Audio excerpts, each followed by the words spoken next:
can you just describe what sociology means to you?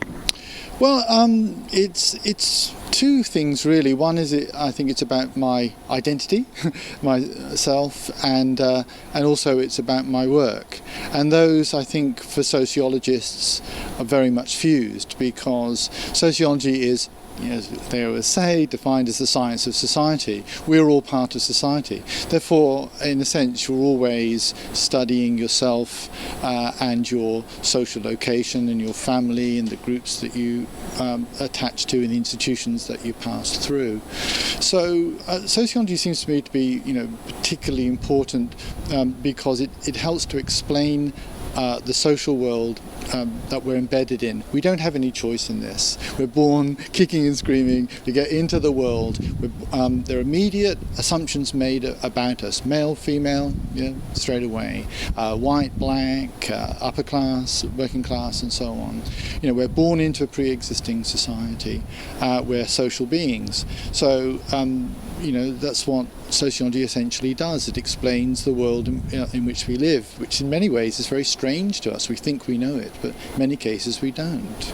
You just mentioned before that sociology is a science where you actually have to study yourself sometimes. Do you find that makes it a hard science to study because you are studying yourself? Yeah, it's different from psychology in the sense that when you say you're studying yourself, it's not just your personality or something. I leave that to psychologists and so on. But what you're studying is if you like, your social self. So in some ways you come to understand how society shapes how you dress, how you talk, how you occupy public space, and that does call for a certain self-consciousness, and it can be uncomfortable when you think, oh, this is the way it is, this is natural, this is the way it has to be. No, it's not actually. I've been socially influenced to behave this way, to talk this way, to think this way. And can I think my way out of that? Should I do so? Should I revise? Should I change my mind? Should I try and be a different kind of person? Those kinds of questions are constantly thrown up by sociology. Why is sociology a science that is very important in today's society? Well, I can't imagine any more important study than to try to understand the world, as I mentioned before, in which we all live. So if you don't understand the world well, what do you know about it? You know your immediate circle, your family, friends, your employees, whatever it is you take off the TV or the internet or radio or whatever. In other words, you take in a tiny amount of the world that's based on your specific and very narrow experience. One thing that sociologists have done, for example, is they've tracked people walking, how much people actually walk through space and their conversations, and you'd be amazed actually that they're much more limited than we think they are. We're creatures of habit, most of us. We walk, we go to the same places, we say the same things, we talk to the same people. Now that is not a model of society. That is the model of your bit of society. So what sociology has always claimed to do is big picture stuff, not just your neighbourhood or city or region or nation, but the world, the whole world, the world in history as well, the future world, the world inhabited by people you will never meet. But in a sense, you need to know about those people, and they need to know about you, because that's what common humanity means. And if humanity doesn't have something in common, it can threaten its own existence. And so you've been doing some research on media, popular culture, and sports and journalism. Can you tell me about that? Yeah, the area of sociology that I specialise in is broadly the area of media and popular culture. That is, the areas of the world that in many ways we don't think about because they think they're just fun, they're just pleasure, they're just out there. It's just the TV news, or it's pop music, or it's sport, and it really has no meaning, and you shouldn't try and read too much into it. My response to that is nonsense. If you look closely at the way the world speaks to us through popular culture, the way we practice, the way we make choices of taste and so on. These are very important. They influence our own behaviour, and they influence the way in which we interact with other people. So if you take something like sport, Australia is playing somebody, and so suddenly you're constructed as an Australian, and so you're against the other side, and then you might think, listen to that commentary. What's being said about Australians, and how are the other people being described? How come Australians are being represented as, say, heroic types and hardy and noble, and how come the other types the other ones they're cheating, they're unreliable, they're dangerous, they're violent, those kinds of things. In other words, in that world of popular culture, you can get quite serious ideological messages embedded in what seems to be something which is perfectly innocent. So that's what the sociology of media and popular culture tries to do. It pulls out of the things out of our everyday experience that we really need to look at, because most of the time, because they're like the air that we breathe, we're just not aware that they're shaping us, and they're shaping other people at the same time. What's probably been the most interesting thing that you've found so far in this area of study? My own work is, I started out looking at popular music. That was my PhD. I've looked at popular journalism, tabloid newspapers. I've done a lot of work on sport. I've done work on urban leisure. And I'm fascinated, I suppose, by the way that power plays out. That's the most important thing. Power in both senses, the power to do something and the power to prevent you from doing something. And that I've always found that in all the domains, the popular and social domains I've looked at, as the most important questions. Who has the power to do something? Who can influence the behaviour of other people? Who can shape other people's consciousness and ideas?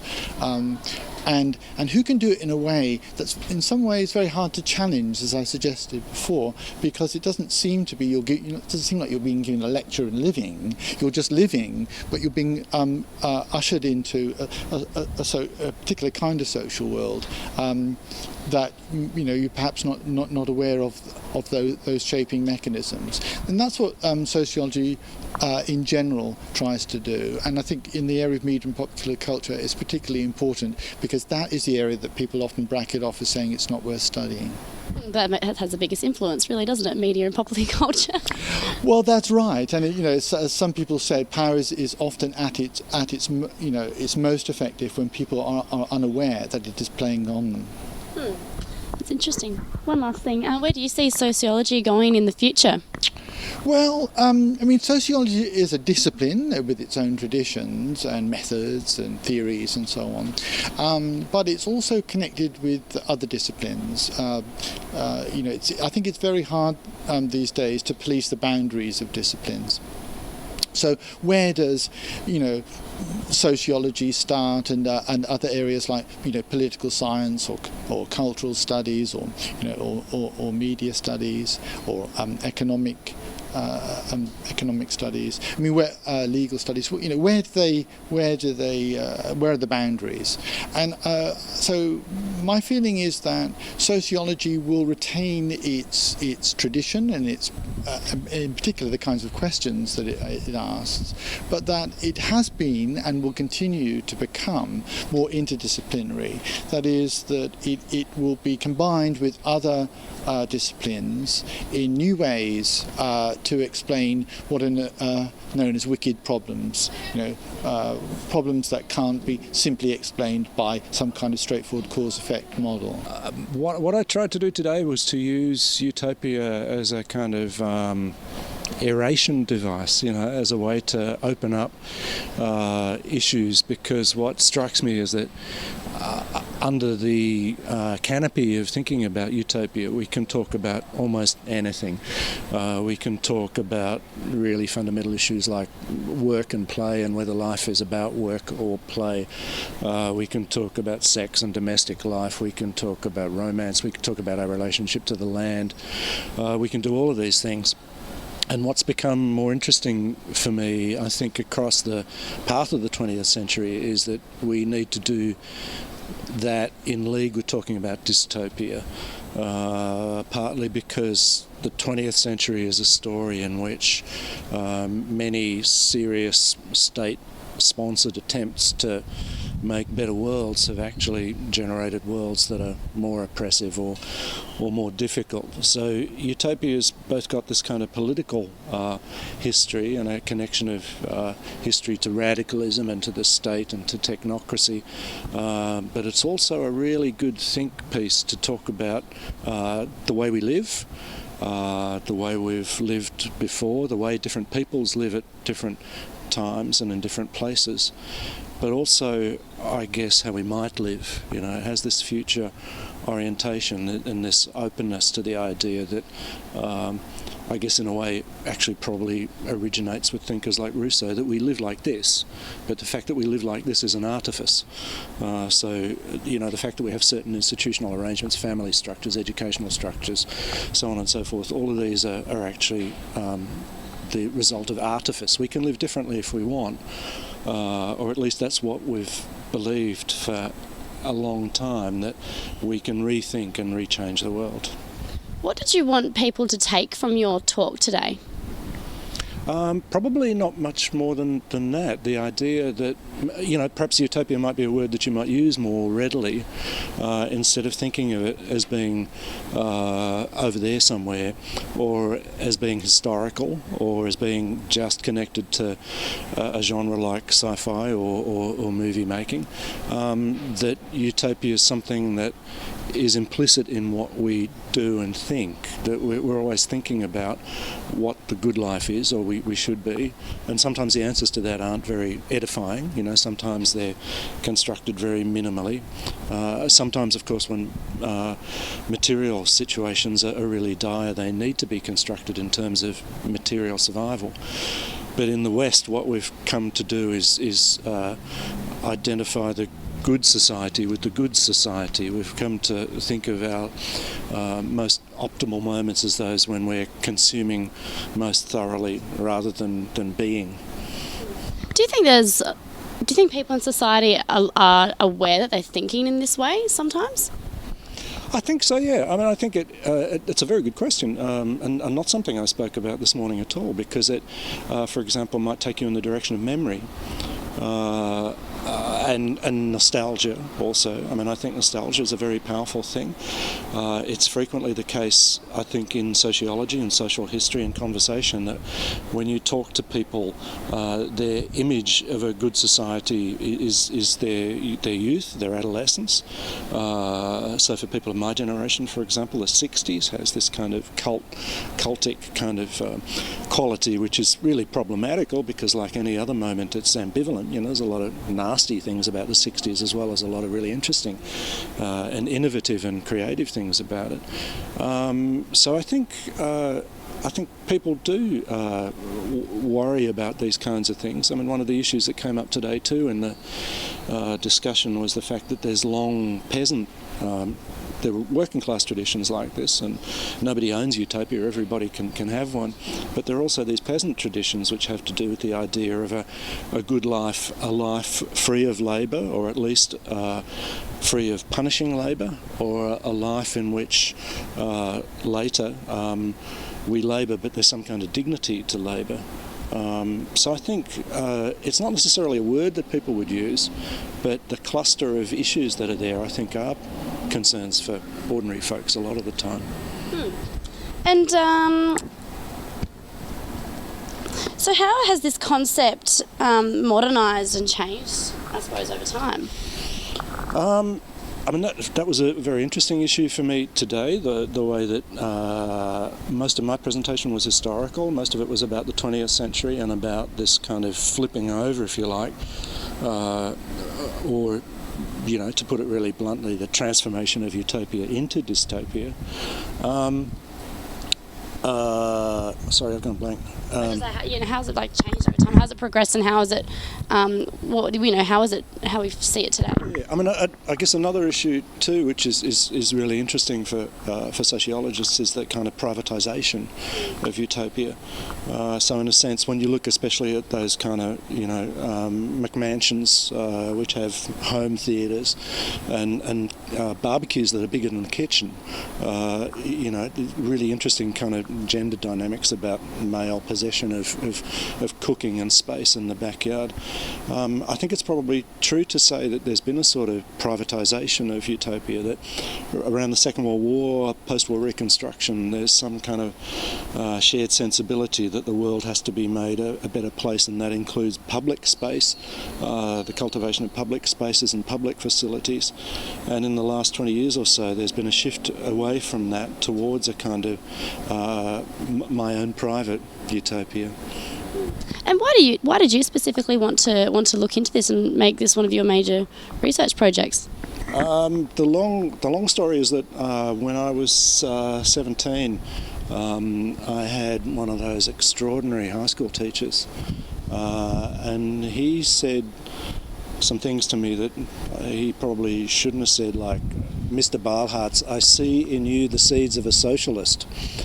And he gave me this book.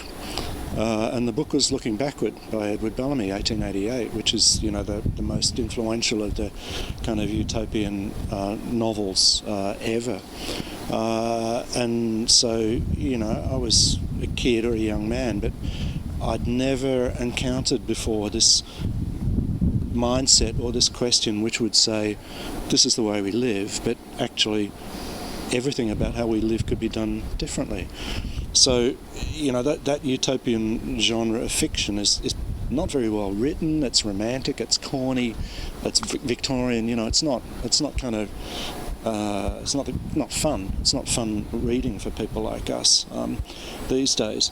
But I just found, I remember a friend of mine using the image of a can opener. It was like somebody had opened my head, and it was possible to contemplate, which I'd never had before, that everything that we'd done could actually be done differently, that, public transport could be done differently, that housing could be done differently, that education could be done differently.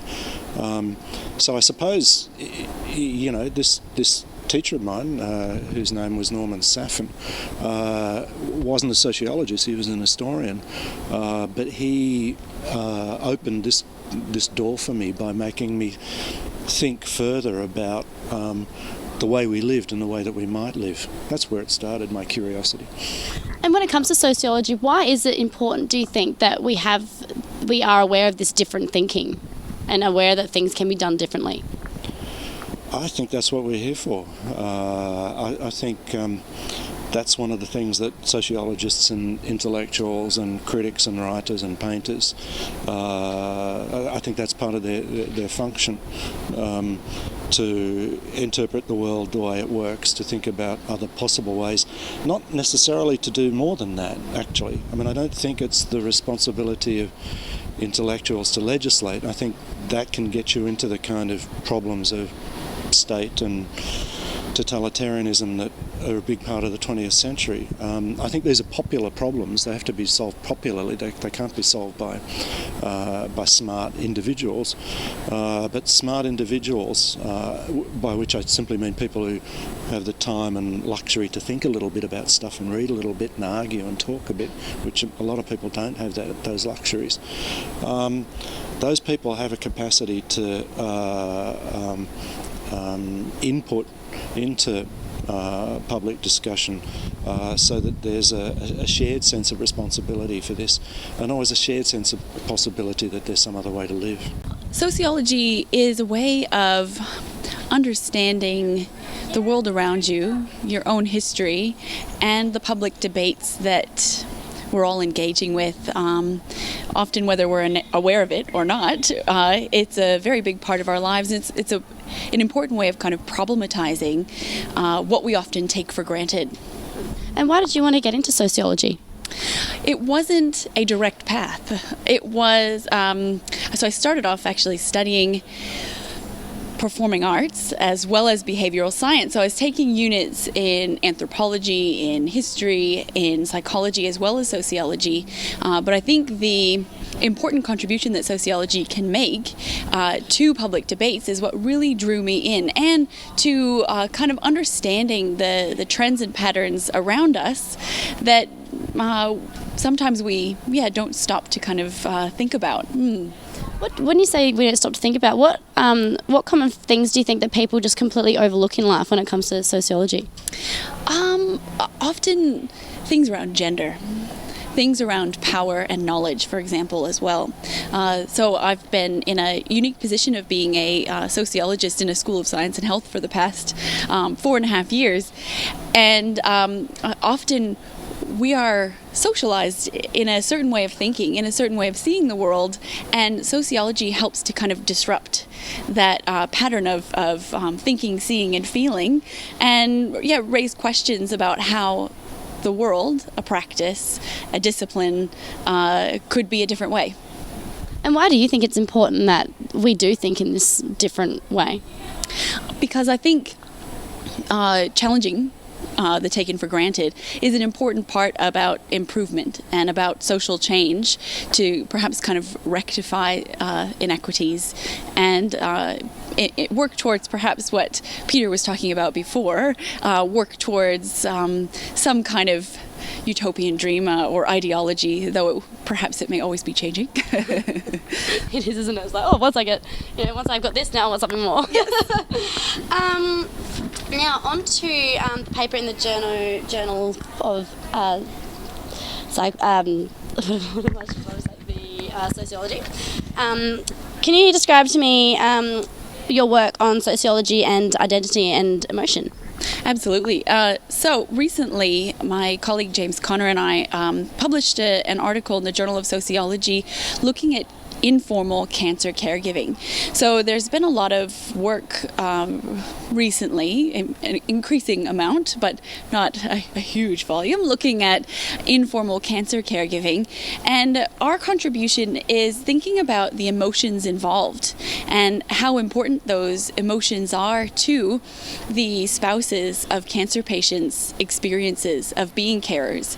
So what we found was that those experiences can be really varied. Often a way a person should feel is shaped by these kind of normative expectations around a specific role. So maybe a role related to their married life, a role related to their caregiving responsibilities. And what we've been seeing over the past few decades is increasing longevity. So cancer diagnosis is no longer synonymous with death like it once was.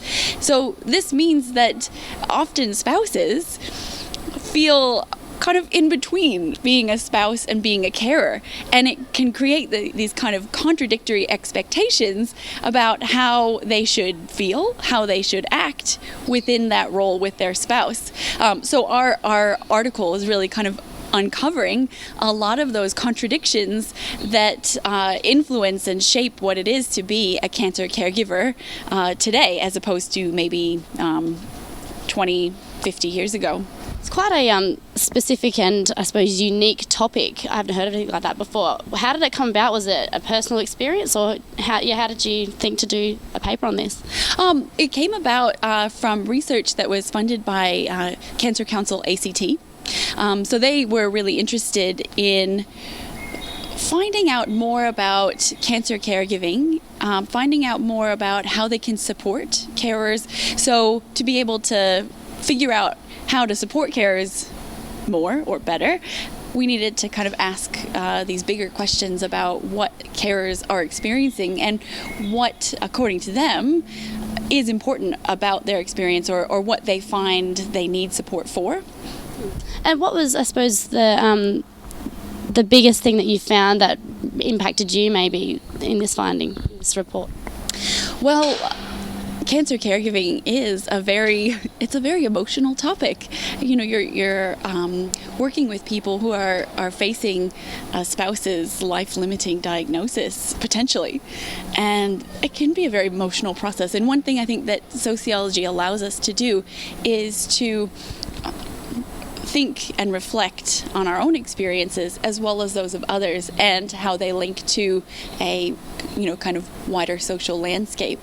So one thing that I looked at was the emotional experiences that I went through in interviewing the carers of cancer patients, and thinking differently about qualitative research as something that involves emotion work. Was that hard when you're interviewing people who'd gone through these really, hard things? It was hard, but it was also very motivating. I think often we do our work, we do our research for very different reasons, but certainly for me, working with people who were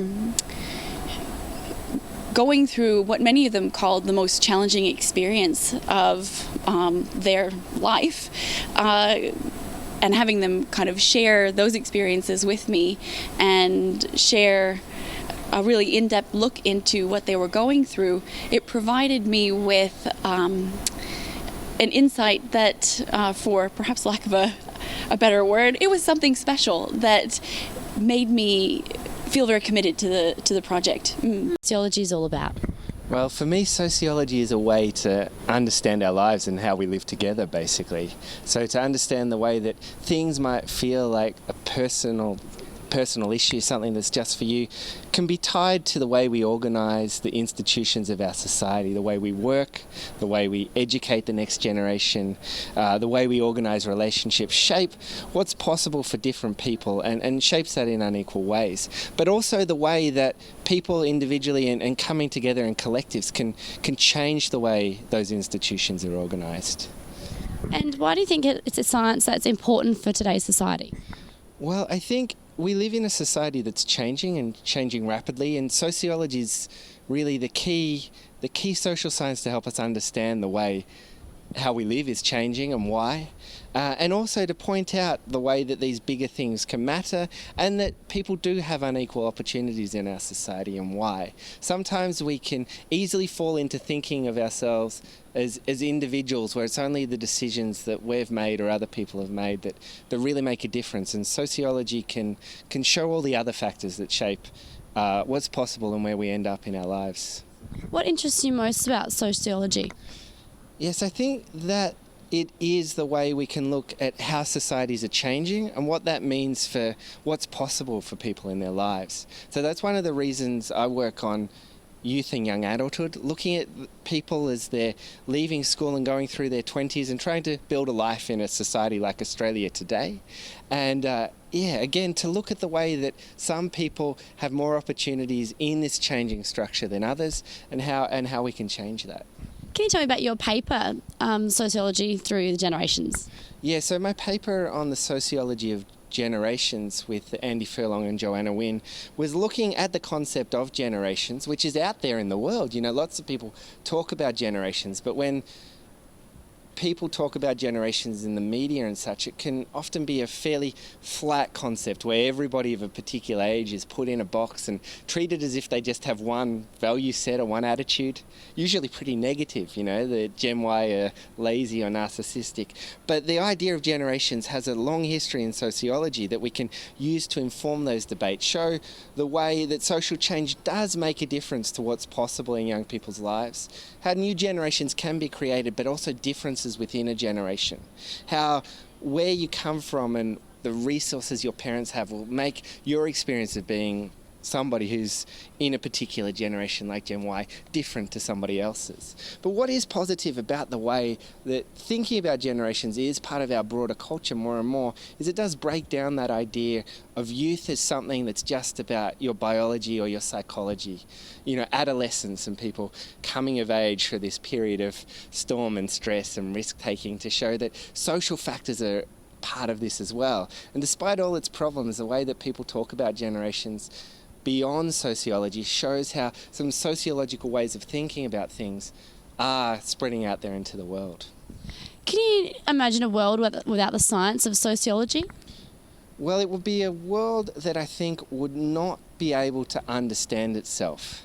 Sociology is a way really for people in the collective sense to reflect on who they are, where they've come from and where they might be going. So a world without sociology would be a world that couldn't see those factors that are so fundamental to our lives. And how does sociology, do you think, how does the science have such an impact on society? Well, I think it has an impact because it does point out that what happens to us is about much more than our individual decisions or about the way our parents raised us, as individuals. So without it, it becomes too easy to blame the individual for things that happen to them. And sociology doesn't want to take away all responsibility from people, but talk about the way structures are set up for particular people to make it easier or more difficult for them to take particular paths in their life. And a future for sociology? Can you see a future? Oh, I think the future of sociology is looking very good. I think the idea of sociological knowledge being important and thinking about these broader factors is out there in the rest of Australian society. There's a lot of students taking sociology at university.